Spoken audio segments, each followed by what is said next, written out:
এত সকালে পূজা আর মাধুরী মুখোমুখি, জানতে হচ্ছে তো ব্যাপারটা।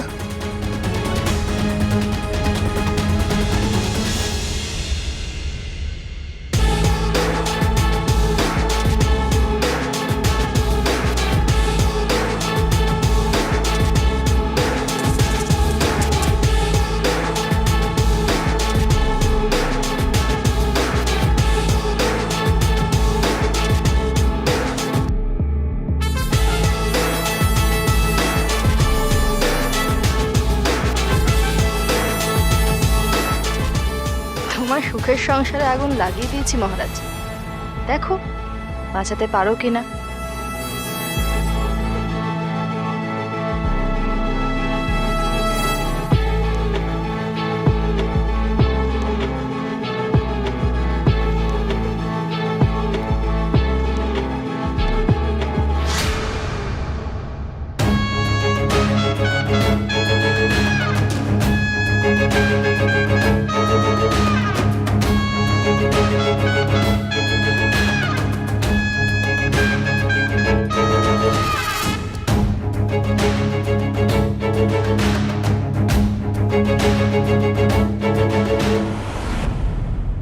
আমার এত ভয় করছে কেন?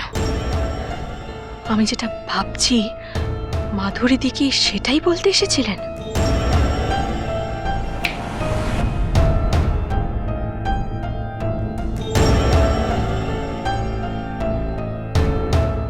তুমি কখন এলে? এই যখন মহারানী গভীর ভাবনায় ছিল তখন। মহারাজা সুবিনয় কাকু আলোচনা করছিলেন ওই বিয়ে বাড়িতে। বিয়ে বাড়িতে আমার বাবাকে নিয়ে আলোচনা করছিলেন? না না, তোমার বাবার মৃত্যু নিয়ে আলোচনা করছিলেন। বলি মহারাজের মহারানীর হয়েছেটা কি? তুমি আর বাবা আমার থেকে কিছু কি গোপন করছো?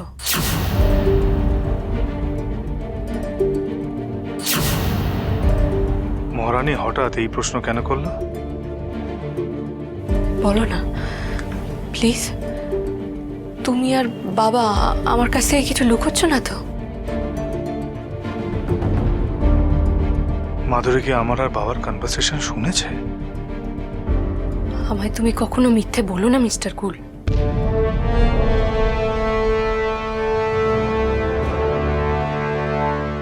পূজা, আমি মিথ্যে বলি না। কখনো সত্যিটাও গোপন করো না। আমি প্রতিজ্ঞা করলাম আমারও এই সত্যিটা আমার ভেতরেই থাকবে, কাউকে কোনোদিনও বলবো না, এমনকি আমার অর্ধাঙ্গিনীও না। আপনার লজ্জার কথা আমি আমারও নিজের কাছে রেখে দেব, মুখে আনবো না, আর আমার অর্ধাঙ্গিনীর সামনেও নয়। তুমি আবার কোন ভাবনায় ডুবে গেলে? তুমি বাবাকে চাটা দিয়ে এসো না, ঠান্ডা হয়ে যাচ্ছে তো। আচ্ছা ঠিক আছে, দাও, আমি নিয়ে যাচ্ছি।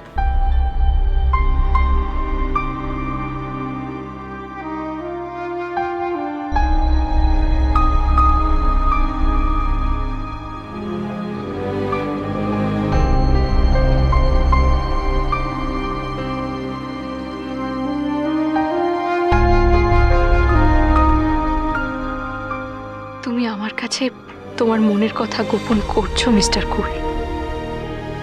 এমন করো না লক্ষ্মীটি। আমি চাই না আবার আগের মতো আমরা একে অপরকে ভুল বুঝি। আমাদের সম্পর্কটা যেন নষ্ট না হয়ে যায়।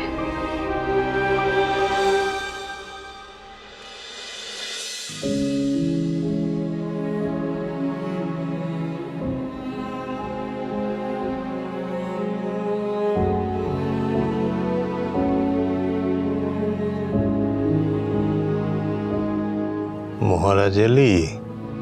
হ্যাঁ বাবা, তোমার জন্য চা এনেছি।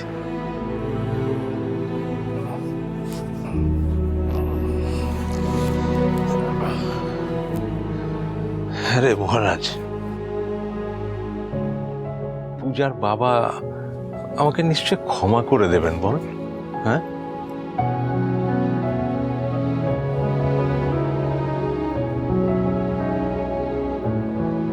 যাই, বাবার সাথেই সকালের চাটা একসঙ্গে খাই।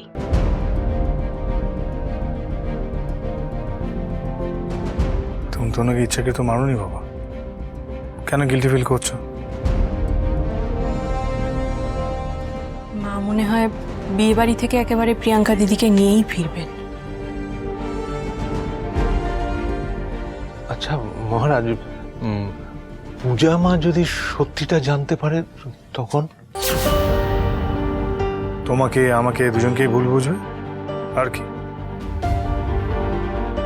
মহারাজা সুবিনয় কাকু আলোচনা করছিলেন ওই বিয়ে বাড়িতে। বিয়ে বাড়িতে আমার বাবাকে নিয়ে আলোচনা করছিলেন?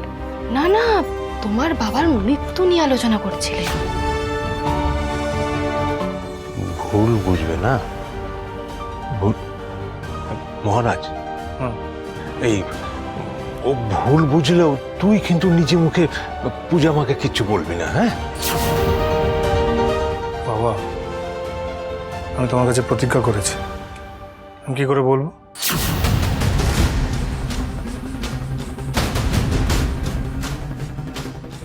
কোন সত্যিটা গোপন করছেন আপনারা?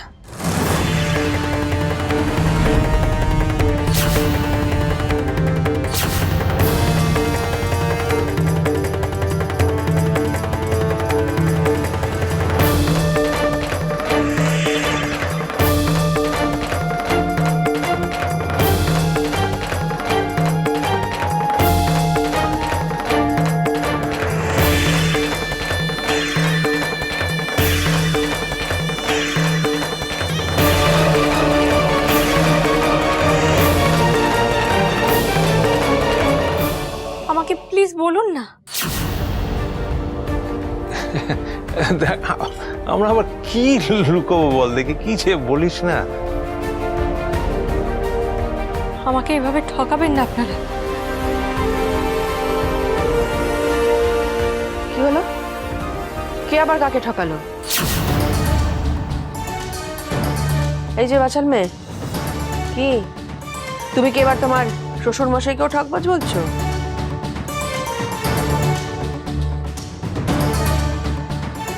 মহারাজকেও বলছো? অবশ্য মহারাজকে বলতেই পারো।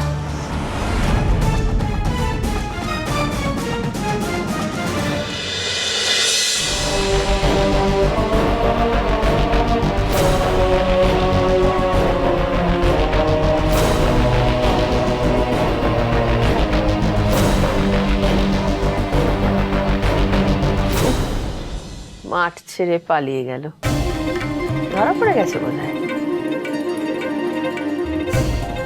আমি আপনার জন্য চা আনছি মা। গতকাল বোধহয় খুব একটা সুবিধা করতে পারোনি, তাই না? আমি চা আনছি মা। ও দাঁড়াও দাঁড়াও, এই শোনো, ও মা বলতে আমার মনে পড়লো, তুমি কি বাচাল মেয়েটাকে আজকাল মা বলে ডাকছো নাকি? হ্যাঁ, তুমি না সত্যি অতুলনীয় পূর্ণিমা।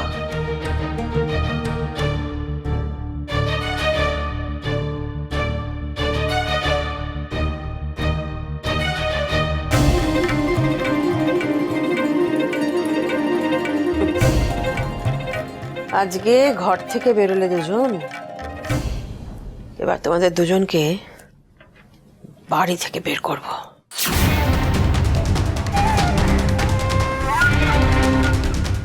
এটা পূর্ণিমা মুখার্জির প্রতিজ্ঞা।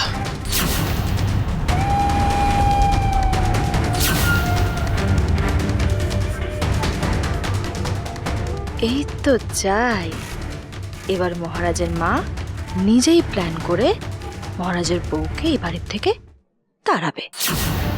উফ, দারুণ ব্যাপার। একদিকে সোমনাথ মুখার্জি আর অন্যদিকে সদ্য বিবাহিতা প্রিয়াঙ্কা মুখার্জি, তাদের সাথে মিসেস পূর্ণিমা মুখার্জি। আহারে বেচারি পূজা, কি হবে এখন? এসো মিনি, মিষ্টিটা নিয়ে এসো। এখানে রাখো আস্তে আস্তে। এটা নাও না একটু। হ্যাঁ এসো।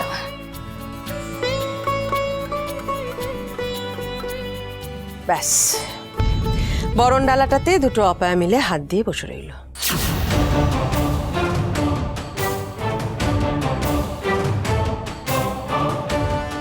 তোদের হাত দিতে বলেছি ওটাতে? হ্যাঁ, আপনি আমাকে অপয়া বলছেন বলুন, কিন্তু ও কি করেছে? ওকে কেন অপয়া বলছে? এই মেয়ে, এ সেই নোংরামি শুরু করে দিলে। হ্যাঁ গো দিলাম, তার কারণ আমি নোংরা তাই।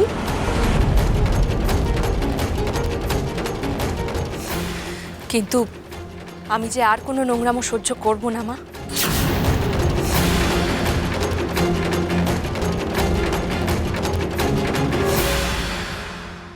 মহারানীর মান ভাঙানোর একটাই উপায়, ডান। তোমার লাইভ পুজোর অ্যাপ তৈরি করে দিয়েছি পূজা। তুমি নয়, আপনি করে সম্বোধন করুন। যখন তোর বানানো অ্যাপে ফ্রড হবে, মহারাজ আবার জেলে যাবে। আমার না হয় গ্রহণ করলেন, পুজোর অ্যাপটা অ্যাকসেপ্ট করুন প্লিজ। আমি যাকে বিশ্বাস করি না তার থেকে আমি কিছুই নিই না। মহারাজও জানে কিভাবে সম্পর্কের মোড় ঘোরাতে হয়।